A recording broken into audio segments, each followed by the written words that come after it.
Hi గారు, welcome to our channel. ప్రస్తుతం మనతో పాటు దామో బాలాజీ గారు సీనియర్ జర్నలిస్ట్ ఉన్నారు. వారితో ఒకసారి మాట్లాడదాం. నమస్కారం సార్. నమస్తే. సార్, బీహార్‌లో కేంద్ర మంత్రి మనవరాల్ని చంపేశారు. అది కూడా గన్‌తో కాల్చేసి చంపేశారని చెప్పేసి కూడా వార్తలు వస్తున్నాయి సార్. మరి అసలు ఎందుకు చంపారు? ఎవరు చంపారు? బీహార్‌లో గన్ కల్చర్ గురించి ప్రత్యేకంగా చెప్పాల్సిన పని లేదు. ఎప్పటి నుంచో ఉందని కూడా చెప్తున్నారు. మరి దీని గురించి ఏం చెప్తారు సార్? మనకి ఇక్కడ ఎక్కడ గన్స్ దొరికినా అది దాని మూలాలు బీహార్‌లో ఉంటాయి. బీహార్ గన్ కల్చర్‌కి వెరీ పాపులర్. దాని తర్వాత చెప్తాను నేను. ఇప్పుడు ఏం జరిగిందనేది ముందు చూద్దాం. కేంద్ర మంత్రి ఈయనొచ్చి ఎంఎస్ఎంఈ అంటారు. ఎంఎస్ఎంఈ అంటే micro, small and medium enterprises అని ఒక శాఖ ఉంటది. సూక్ష్మ, స్థూల పరిశ్రమలు అనమాట. ఈ పరిశ్రమల శాఖ మంత్రి ఈయన జతిన్ రామ్ మాంఘీ ఈయన పేరు. ఈయన గతంలో బీహార్ ముఖ్యమంత్రిగా కూడా పనిచేశారు. సో వీళ్ళ మనవరాల్ని గన్‌తో కాల్చి చంపేశారు బీహార్‌లో. బీహార్‌లో ఎక్కడంటే టిట్వా విలేజీ, అట్రీ బ్లాకు, గయా జిల్లా. ఈయన కూడా గయా నియోజకవర్గం నుంచి ఎన్నికవుతారంటారనమాట.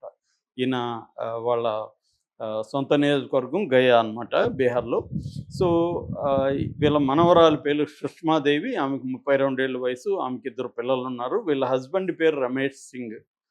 ఇతనే ఆమెను చంపేశాడు. అంటే భర్తే భార్యని గన్‌తో కాల్చేశాడు. ఆ గన్ కూడా ఏం గన్ అంటే కంట్రీ మేడ్ గన్ను. అంటే బీహార్‌లో కంట్రీ మేడ్ గన్స్ అనేవి ఈజీగా దొరుకుతాయి. మామూలుగా వాటిని తపంచా అంటారు. షార్ట్ బోర్ 12 బోర్ తుపాకీ అంటారు వాటిని. షార్ట్‌గా ఎంత ఉంటది. సో దీన్ని తపంచా అని కూడా పిలుస్తారు. అక్కడేమో కట్టాస్ అని కూడా అంటుంటారనమాట బీహార్‌లో. ఇలాంటి గన్‌తో కాల్చేశాడు. కాల్చేసి పరారైపోయాడు. సో ఇతను ఎందుకు ఆమెను కాల్చేశాడు అనుకున్నప్పుడు, అప్పుడు ఇతను కాల్చినప్పుడు పిల్లలు ఉన్నారు ఇంట్లో. వాళ్ళ అక్క పూనం కుమారి కూడా ఉన్నింది. ఆమె కొన్ని డీటెయిల్స్ చెప్పింది. వీళ్ళిద్దరిది యాక్చువల్‌గా 14 ఏళ్ళకి ముందు పెళ్ళయింది. వీళ్ళిద్దరు లవ్ మ్యారేజ్, వీళ్ళది ఇంటర్ కాస్ట్ మ్యారేజ్. అయితే ఆ తర్వాత పిల్లలు పుట్టిన తర్వాత వీళ్ళిద్దరి మధ్య గొడవలు మొదలైనాయి. ఒకటేందంటే ఇతను ట్రక్ డ్రైవర్‌గా పనిచేస్తున్నాడు. ఈ అమ్మాయి ఏమో విలేజ్ డెవలప్మెంట్ వర్కర్ అనమాట. వికాస్ మిత్ర అంటారు. వికాస్ మిత్ర అంటే ఇక్కడ బీహార్‌లో నితీష్ కుమార్ ప్రభుత్వం ఉన్నప్పుడు మహాదళిత్ వికాస్ మిషన్ అని ఒకటి పెట్టారు. మహాదళిత్ అంటే 20 రకాల ఎస్సీల కులాలకు కలిపి మహాదళితులు అనే ఒక పేరు పెట్టి, ఆ పేరుకి ఒక కమిషన్ పెట్టి, ఆ కమిషన్ తరపున ఉద్యోగాలు, ఫండ్స్ ఇవ్వడం అనేది నితీష్ కుమార్ ప్రభుత్వంలో జరిగింది. సో ఈ నేపథ్యంలో ఈమె కూడా దళిత్ అనమాట.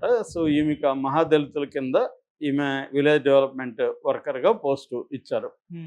ఈ క్రమంలో ఏమైందంటే మొన్న ఒక రోజు అతను ట్రక్ డ్రైవర్‌కి బయటికెళ్ళి లేట్‌గా వచ్చినప్పుడు ఈ అమ్మాయితో కూడా ఒక యువకుడిని అతను ఇంట్లో బెడ్‌రూమ్‌లో చూశాడు అనేది ఒక వార్త. సో అంటే ఈ అమ్మాయికి వేరే అఫైర్ ఉంది. అది అతనికి కళ్ళబడింది. అందుకని అమ్మాయిని కాల్చేశాడనేది ఒక వార్త. అది నిర్ధారణ అయితే కాలేదు. పూనం కుమార్ మాత్రం వాళ్ళ అక్క, ఈ అమ్మాయి వాళ్ళ అక్క ఏం చెప్తుందంటే సుష్మాదేవి వాళ్ళ అక్క. ఇతనుకి ఈ అమ్మాయికి భార్యకి మధ్య అంటే రమేష్‌కి, సుష్మాదేవికి మధ్య గొడవలున్నాయి. రకరకాల గొడవలు. ఆ రోజు కూడా అతను రాగానే గొడవేసుకున్నాడు. ఆర్గ్యుమెంట్లు జరిగింది. మా సిస్టర్ కూడా గట్టిగా మాట్లాడింది. ఈ నేపథ్యంలో అతను పట్టరాని ఆవేశంతో గన్ తీసుకొని కాల్చేశాడని ఆమె చెప్తుంది. ఇరుగు పొరుగు వారు ఏం చెప్తున్నారంటే ఈ అమ్మాయికి ఒక అబ్బాయితో అఫైర్ ఉంది. ఆ అబ్బాయిని ఈ అమ్మాయిని ఒకసారి చూసాడు ఇతను. అప్పటినుంచి గొడవలు మొదలైనయి. ఈ అమ్మాయి మానుకోలేదు. అందుకని కాల్చేశాడు అంటున్నారు. ఏదేమైనా ఇతను కాల్చేసి పారిపోయాడు. సో తర్వాత అతన్ని పట్టుకున్నట్టుగా పోలీసులు చెప్తున్నారన్నమాట. ఎస్పీ ఆనంద్ కుమార్ కూడా ఈ గయా జిల్లా ఎస్పీ ఆనంద్ కుమార్ కూడా మీడియాతో మాట్లాడాడు. అతను మేము అరెస్ట్ చేశామని చెప్తున్నాడు. సో ఈ నేపథ్యంలో ఇప్పుడేందంటే అసలు బీహార్‌లో ఒకప్పుడు గన్ కల్చర్ ఉంది. ఇప్పుడు నిజానికి చాలా మారిందని చెప్తారు. కానీ ఇప్పుడు కూడా ఒక తపంచాతో భా భార్యని భర్త కాల్చి చంపేయడం అనేది, అది కూడా కేంద్ర మంత్రి మనవరాలు, బీహార్ బీహార్ మాజీ ముఖ్యమంత్రి మనవరాలు. పైగా ఆయన పొలిటికల్ పార్టీ కూడా ఒకటి ఉంది. ఆయనకి హిందుస్థానీ అవామీ మోర్చా అని పొలిటికల్ పార్టీ ఉంది. ఆయన అక్కడ ఎన్డీఏలో భాగం కూడా బీహార్‌లో. సో ఒక ఇంపార్టెంట్ పొలిటికల్ పార్టీ లీడరు, ఒక మాజీ ముఖ్యమంత్రి, ఒక ప్రస్తుత కేంద్ర మంత్రి మనవరాలకే రక్షణ లేని పరిస్థితిలో బీహార్ ఉందన్న విమర్శలు తీవ్రంగా బయట నుంచి వస్తున్నాయి. మనం బీహార్ గన్ కల్చర్‌ని అర్థం చేసుకోవాలంటే యాక్చువల్‌గా బ్రిటిష్ కాలం నుంచి కూడా బీహార్ గన్ కల్చర్ అనేది ప్రధానంగా ఉంది. అక్కడ ముఖ్యంగా ముంగర్ అనే ఒక ఏరియా ఉంటది. ఆ టౌన్‌లో దాదాపు 2 డజన్ల గన్ లైసెన్స్డ్ ఫ్యాక్టరీస్ ఉన్నాయన్నమాట. సో ఎందుకంటే అప్పట్లో బ్రిటిష్ వాళ్ళు మిలిటరీ వెపన్స్ తయారీకి బీహార్ను కూడా వాడుకున్నారు. బీహార్లో ఐరన్ ఓర్ కూడా బాగా ఎక్కువ ఉంటుంది. మనకు మగధ సామ్రాజ్యం ఫస్ట్ అక్కడే రావడానికి కూడా కారణం ఏంటంటే ఆ ఏరియాలో ఇనుప గనులు ఎక్కువగా ఉండడం వల్ల భూమిని తవ్వడానికి నాగలికి కర్రు ఇనుప వాడడం, చెట్లు కొట్టడానికి కత్తులు గొడ్డళ్ళు వాడడం, ఇవన్నీ జరగడానికి ఆ ఇనుప ఖనిజం అనేది ప్రధాన కారణంగా.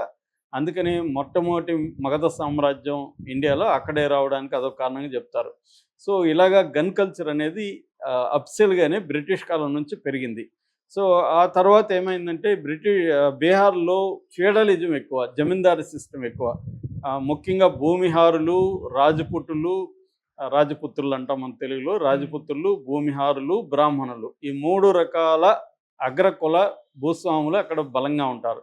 ఒకప్పుడు 1960s 70sలో పొలాల్లో తుపాకులు పెట్టుకొని కాపలా కాసే పరిస్థితి ఉందన్నమాట. ఎందుకంటే ప్రైవేట్ సైన్యాలు ఎక్కువ.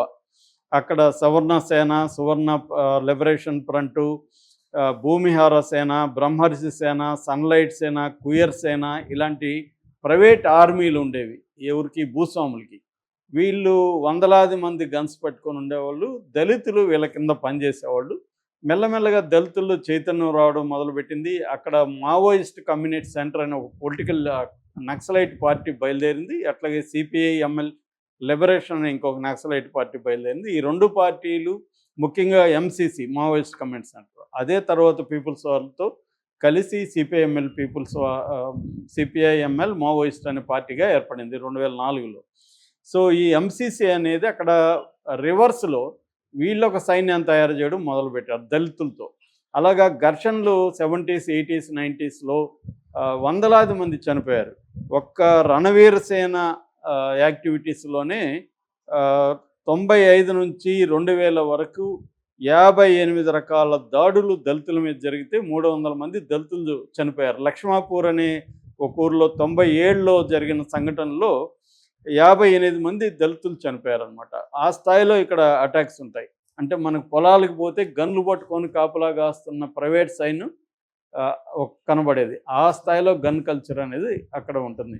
అంటే ఇండియాలో ప్రతి 100 మందికి 5 మందికి గన్స్ ఉంటే 120 ర్యాంక్ అనమాట ప్రపంచంలో. అంటే మనకంటే 120 దేశాలు ఎక్కువ గన్స్ పెట్టుకొని ఉంటాయి. ఆ రకంగా తీసుకున్నప్పుడు ఇండియాలో గన్ కల్చర్ తక్కువ.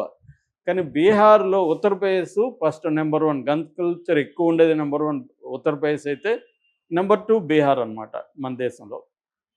ఒక ఎగ్జాంపుల్ ప్రకారం ఎన్సీఆర్బీ డేటా ప్రకారం 2020లో 41,000 గన్స్ని సీజ్ చేశారు పోలీసులు. అంటే ఏ స్థాయిలో అక్కడ గన్స్ ఉందో చెప్పచ్చు మనం.